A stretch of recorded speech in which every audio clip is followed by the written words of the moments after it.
नमस्कार।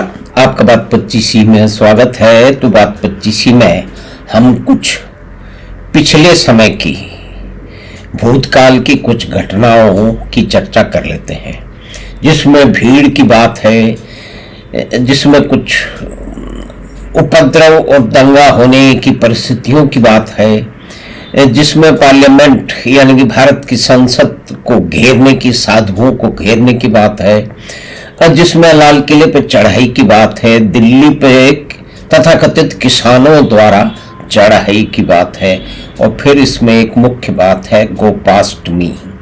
तो गोपाष्टमी के दिन तो गोधन की पूजा की जाती है, लेकिन एक दिन ऐसा भी था कि जिस पार्टी का चुनाव चिन्ह 2 बैलों की जोड़ी था, उस पार्टी के नेतृत्व में जब संसद पे साधुओं की भीड़ उमड़ आई, उनकी मांग ये थी कि गौवध पे प्रतिबंध लगना चाहिए। गौवध पे प्रतिबंध की बात 1947 से होती रही है, जब संविधान बनाया जा रहा था, उसके बीच में भी होती रही है। लेकिन देश के प्रधानमंत्री प्रथम प्रधानमंत्री आदरणीय स्वर्गीय श्री जवाहरलाल नेहरू ने बिल्कुल इनकार कर दिया कि भारत एक सेकुलर देश है, उसमें धर्म के नाम पर इस तरह की कोई चीज नहीं हो सकती। लेकिन उन्होंने आगे जाके 1954 में वक्फ बिल पास कर दिया। वो पूरा का पूरा धार्मिक था, यानी कि कितने बड़े विरोधाभास से हमारे देश का तात्कालिक जो आरंभिक नेतृत्व त्रस्त था कि जहाँ पे गौवध को रोकने की बात हो तो सेकुलरिज्म याद आ जाता था, लेकिन जब वक्फ बोर्ड बनाने की बात हो तो सेकुलरिज्म हवा हो जाता था। कोई धार्मिक जो है ना वो आधार पे कोई नियम नहीं बन सकता, कोई कानून नहीं बन सकता। तो ये जो कंट्रडिक्शन है और ये जो मतभेद की स्थिति है, ये भारत में आरंभ से ही रही है। तो चलिए अब ये तो संसद पे भीड़ की बात कर लें। फिर 26 जनवरी 1921 को एक भीड़ को चढ़ाया दौड़ाया गया था, जो कि आड़तियों की भीड़ थी। पी साईनाथ तो बड़े भारी लेखक हैं, जो कि भारत के गांव और किसानों की गरीबी और उनकी समस्याओं पे गहन शोध करके उन्होंने सैकड़ों जो है वो लेख लिखे हैं, दुनिया भर में भाषण दे के आते हैं। एक उनकी साइट है, पी साईनाथ साइट है, उसको आप देखिए और उसमें चले जाइए तो उसमें आपको कई लेख मिल जाएंगे, जिसमें मुख्य रूप से ये बताया जाएगा कि पंजाब के किसानों की बदहाली के लिए मुख्य रूप से जो लोग जो जिम्मेदार हैं, जो रिस्पॉन्सिबल हैं, वो आड़तीये हैं। वो किसानों की जो फसल है उस फसल उगाने के लिए किसान बेचारा मजबूर है। यानी कि पहले की बात है, आज तो किसान कार्ड भी है, उन किसानों को कई तरह की सहायता मिल रही है। और वो कितनी मिल रही है, कहाँ मिल रही है, किस राज्य में मिल रही है या कि नहीं मिल रही है, ये बहुत सारी बातों पर निर्भर करता है। तो उन्होंने ये लिखा है, लेकिन उसी नाम पे 3 जो कृषि, मतलब पहले अपनी बेहतरी के किसी नियम को, किसी कानून को जो है उसको रिजेक्ट करने की, उसको फाड़ डालने की, ये सिर्फ एकमात्र जो है ना वो उदाहरण विश्व में मिलेगा कि जब एक समूह के सामने जो है बदलती परिस्थितियों के कारण, बाजार के कारण, उनकी कठिनाइयों के कारण और बढ़ती हुई जो उनके जो ऑप्शन है उनके कारण उनका विकल्प खोलने के लिए 3 कृषि कानून लाए गए। लेकिन वामपंथियों और उनके साथियों ने, और मुख्य रूप से जो दिल्ली के नटवर लाल हैं, उन्होंने मिलकर ऐसा स्वांग रचा, ऐसा विद्रूप भीड़ और किया कि दिल्ली पे चढ़ाई कर दी। यानी कि वो तो एक तरह से देखिए कि दिल्ली की चढ़ाई है, उसमें कई तरह की हार, कई तरह की लड़ाई और जीत है। और संविधान की रक्षा करने वाले कभी कभी नेशनल एडवाइजरी काउंसिल के सदस्य रहे, वो कह रहे थे कि अब संसद में कोई विश्वास नहीं है, अब सब गरीब लोग सड़कों पे लड़ाई लड़ेंगे। ये हर्षमंदर थे। ये हर्षमंदर जो है ना, ये खास आदमी है भारत के सोरोस, भारत में सोरोस मंडली के खास व्यक्ति हैं। तो चलिए, ये तो एक बात हो गई कि दिल्ली पर चढ़ाई की गई और उसी चढ़ाई के दौरान कुछ लोग घुस गए, लाल किले में घुस गए और वहां पे पुलिस को इतना रिस्ट्रेन करना पड़ा, इतने ऑर्डर नहीं थे कि कोई भी हमला नहीं करेंगे, कि पुलिस पिटती रही। आप ये देखिए, 20-20, 30-30 फुट की ऊंचाई से लाल किले की जो खाई है उसके आसपास दीवार से कूदते हुए पुलिस वालों के दृश्य हमारे मानस पटल पे चित्रित हो चुके हैं। वो क्यों हो रहा था कि कहीं जो है वो लाठीचार्ज नहीं हो जाए, कहीं किसी के चोट नहीं लग जाए। लेकिन राजदीप सरदेसाई जैसे दुष्ट पत्रकार, जो कोई एक व्यक्ति अपने ट्रैक्टर से कलाबाजियां खाते हुए अपनी गलती से भीड़ के प्रभाव में, और ये जो है योगेंद्र यादव और ये टिकैत वगैरह की ये जो मंडली है उसके प्रभाव में वो जोश खा के ट्रैक्टर से उछल कूद कर रहा था, वो बेचारा चला गया। तो इन बदमाशों के कारण चला गया। लेकिन राजदीप सरदेसाई ने कहा उसे गोली मार दी गई, इतना झूठा आदमी है। फिर बाद में उसको उसके जो है वो समूह ने कुछ दिन के लिए उसको अलग ले गए, उनका काम भी उसके बिना चलता नहीं है। वो अभी तक जमा हुआ है, लगातार झूठी बातें करते, लेकिन अभी बदल गया। तो चलिए छोड़िए, हम भटक रहे हैं। यानी कि गोपाष्टमी को क्या हुआ, 7 नवंबर 1966 को एक साधुओं का दल, जिसमें नागा साधु और भी देश के अलग अलग क्षेत्रों से आए हुए साधु, करपात्री महाराज हैं, एक स्वामी हरिहरन नंदा जी, उनके नेतृत्व में साधुओं का जो एक समूह है वो पार्लियामेंट के पास चला गया। और उससे पहले अक्टूबर 1966 में वासिम में इसी तरह की जो है वो गौ हत्या को रोकने के लिए जो प्रदर्शन हो रहा था, उस पर पुलिस ने गोलियां चलाई और कई लोग मारे गए। देखिए, सरकारी आंकड़े, जब भी लोग मरते हैं उनको छुपा लिया जाता है।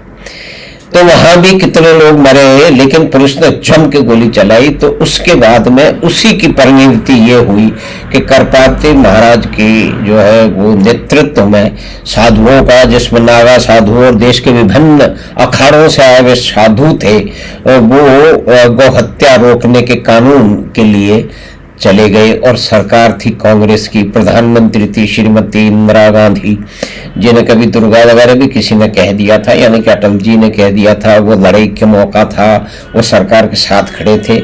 लेकिन अब वो इस तरह की परिपाटियां समाप्त हो चुकी हैं। तो वो भीड़ जो है वो उसके संसद के बाहर थी, सरकार पे दावा पड़ रहा था यकायक, और भीड़ जो है वो संसद की ओर बढ़ने लगी थी।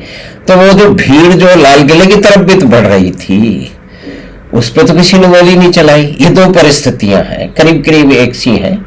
बल्कि यहाँ तो बहुत ज्यादा जो साधुओं का तो एक दल, और दूसरा जिसके अंदर कई तरह के उत्पाती लोग, वामपंथी लोग, और कहते हैं कि खालिस्तान समर्थक लोग भी उत्पात करते हुए लाल किले की तरफ 26 जनवरी को चढ़ दौड़े। 26 जनवरी को कई, और इस तरह के 15 अगस्त को लोग बेकार का जो है ना अनुष्ठान मानते हैं, अधिकतर वामपंथी हैं। तो खैर, उन्हीं ने ही तो ये रचा था दिल्ली पर चढ़ाई का पूरा झंझट। उन्होंने ही नियोजित किया था, सुनियोजित किया था, प्रायोजित किया था और उसका नेतृत्व किया था। तो वहां तो पुलिस वाले दौड़ दौड़ के 20-20 फुट गहरी खाई में कूद के अपनी जान बचाते रहे। कईयों की टांग टूट गई, कईयों के हाथ पैरों, कई उसमें घायल हुए, अस्पतालों में भर्ती हुए। लेकिन जो साधुओं का दल था उस पे आदेश दे दिया गया गोली चलाने का। कितने लोग मरे इसका अलग अलग है। कुछ लोग कहते हैं कि वो जो भीड़ थी, वो जो समूह था, साधुओं के समूह में 10,000 लोग थे, कुछ कहते हैं 20 थे, कुछ ये भी कहते हैं कि इससे कहीं अधिक थी, कुछ लोग कहते हैं 1 लाख थे, और पता नहीं कितने थे। लेकिन उस समय कोई भी रिपोर्टिंग नहीं हुई। जो स्वतंत्र पत्रकार थे उनमें से कुछ पिछले दिनों तक जीवित थे, उन्होंने कहा है कि मैं वहां गया और मुझे रोक दिया गया, लेकिन मैं सामने देख रहा था कि चारों तरफ लाशें बिखरी हुई हैं, खून बह रहा है, बच्चों की लाशें पड़ी हुई हैं, स्त्रियों की लाशें पड़ी हुई हैं, और पुलिस के ट्रक आकर के उनको उठा उठा करके ले जा रहे हैं, और शमशान में बिना किसी रिपोर्ट के, बिना किसी की रिकॉर्ड के उन सब को सामूहिक जो है वो उस तरह से उनका क्रियाक्रम जला के, उनका तेल पेट्रोल डाल करके, केरोसिन डाल के कर दिया गया।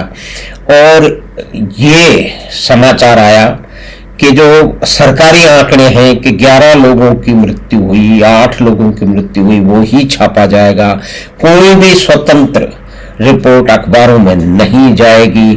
तो ये तो आपातकाल से पहले की बात है। ये तो आपातकाल से 9 साल पहले भी इस तरह की परिस्थितियां थीं। आज तो ये नहीं हो सकता, क्योंकि आज तो सरकारी मीडिया के अलावा जो सोशल मीडिया भी है, और फिर कहते हैं कि कई तरह का गोदी मीडिया है। कोई इधर गोदी में बैठा हुआ, कोई उधर गोदी में बैठा हुआ, कोई किसी की गोदी में नहीं बैठा हुआ, खुद ही गोदी में बैठा है। तो हर तरह की खबर, हर तरह की मीमांसा, हर तरह का आकलन, हर तरह का अनुमान, हर तरह का क्रिटिसिज्म सामने आ जाता है। तो अब हम लौटते हैं 3 जो मृत्यु हुई है गोपाष्टमी के दिन। तो जब ये 7 नवंबर को गोलियां चली और चारों तरफ लाशें, चारों तरफ शव बिखर गए, खून बह रहा था, बच्चे जो भीड़ में भगदड़ के अंदर कुचल के मारे गए, स्त्रियां भी मारी गई, कितनी संख्या, कुछ लोग बड़ी भारी संख्या, हजारों की संख्या बताते हैं, कुछ सैकड़ों की संख्या बताते हैं। लेकिन ये जब लाल किले पे जब चढ़ाई हुई तब ये सब नहीं हुआ। लेकिन पार्लियामेंट में जब साधु लोग गए गौ हत्या को, उसको रोकने का आंदोलन करने के लिए, सरकार से गुहार लगाने के लिए, तो गोलियों की बौछार उन्हें मिली। तो जब करपात्री महाराज ने एक श्राप दिया, वो श्राप दिया उन्होंने प्रधानमंत्री, उस समय की प्रधानमंत्री इंदिरा गांधी को, कि तुम्हारी मृत्यु और तुम्हारे पर मृत्यु भी गोपाष्टमी को ही होगी। तो सिर्फ आगे के जाके जो हम तिथियों का आकलन करेंगे, तो तिथियों का आकलन करेंगे तो देखिए इसके अंदर जो 3 तिथि हैं कि 31 अक्टूबर 1984 को, जबकि 2 अंगरक्षकों ने श्रीमती इंदिरा गांधी की हत्या कर दी थी गोलियों से भून के, उस दिन भी गोपाष्टमी थी।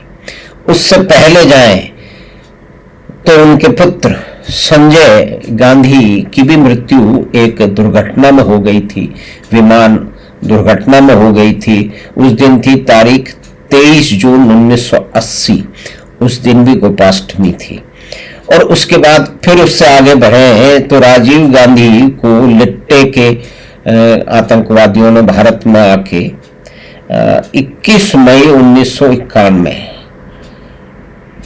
मई 21, 1991, उस दिन भी गोपाष्टमी थी। और अगली गोपाष्टमी है अक्टूबर 30, 1925 को। तो क्या ये शाप जो करपात्री महाराज ने दिया था 7 नवंबर 1966 को, क्या उसकी परिणति हुई या नहीं हुई, इसके बारे में हम कुछ नहीं कह सकते हैं। लेकिन ये भूतकाल की कुछ घटनाएं हैं, कुछ तिथियां हैं, कुछ मृत्यु हैं, कुछ आंदोलन हैं, और उन आंदोलनों से किस तरह से निपटा गया है। किसानों के आंदोलन है, किसानों की, तथाकथित किसानों, बल्कि आड़तियों की भीड़ थी, चढ़ गई थी, पुलिस वाले दौड़ दौड़ करके अपनी जान बचाए, अपनी टांग तोड़वाए, अपने हाथ तोड़वाए, उनकी बड़ी बुरी हालत हुई। लेकिन उनको रिस्ट्रेन करने के ऑर्डर थे कि आप जो भी हैं ये, उन पे कोई भी आक्रमण नहीं करेंगे, इनको प्रदर्शन करने दिया जाए। और भारत की कोर्ट तो हमेशा ही आंदोलन जीवियों के साथ खड़ी रहती हैं। वो हमेशा कहती हैं कि आंदोलन का अधिकार सबको है, विरोध का अधिकार सबको है। तो साधु भी तो विरोध ही कर रहे थे। अपनी मांग सामने रखने का अधिकार सबको है।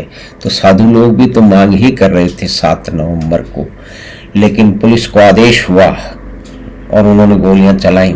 सैकड़ों हजारों साधु मारे गए। कट्टात्री महाराज ने एक श्राप दिया, वो श्राप फलित हुआ या नहीं, इस विषय पे कई तरह के चर्चा हो सकती है। कुछ लोग कहेंगे हुआ, कुछ लोग कहेंगे कि ये एक संयोग है। तो हमें आशा है कि छोटी सी बातचीत, क्योंकि गोपाष्टमी को 3 मृत्यु हुई और दिल्ली में और संसद के पास में, लाल किले के पास में जो कि भीड़ गई, आंदोलन हुआ, अपनी डिमांड उन्होंने सही गलत जो भी सामने रखी प्रजातंत्र में, तो उसकी भी हमने बात की। तो हमें आशा है कि ये बातचीत आपको पसंद आई होगी। तो आप चैनल बात 25 को सब्सक्राइब करें, लिंक अपने परिवार और मित्रों के साथ साझा करें।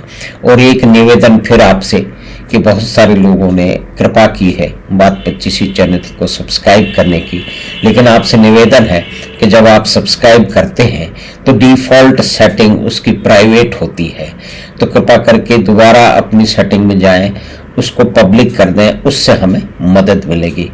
हमें आशा है कि आप निश्चय ही याद करके ये कर पाएंगे। और हम आपसे फिर जल्दी ही मिलते हैं बात 25 की अगली बात में। धन्यवाद, नमस्कार।